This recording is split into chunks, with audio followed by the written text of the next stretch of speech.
कुस्ती क्षेत्रात अत्यंत मानाची समजली जाणारी 67वी महाराष्ट्र केसरी स्पर्धा अहिल्यानगरमध्ये पार पडली आणि या स्पर्धेला मारहाणीचं गालबोट लागलं।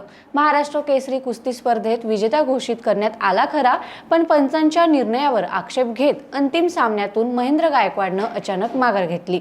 पण शिवराज राक्षेवर खरंच अन्याय झाला का, असा प्रश्न समोर आले, कारण पंचांनी चुकीचा निर्णय घेत पृथ्वीराज मोहोळला विजयी केलं, असं अनेकांचं म्हणणं आहे।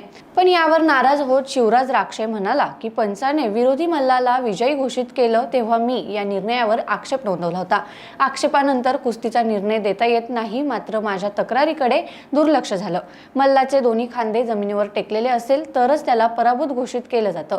माझे दोन्ही खांदे जमिनीवर टेकलेले नव्हते आणि जर खांदे जमिनीवर टेकल्याचं चित्रीकरणात दिसेल तरच मी हार मानायला तयार आहे। आम्ही या स्पर्धेसाठी वर्षभर मेहनत घेतो, पंचांनी माझ्यावर अन्याय केलाय।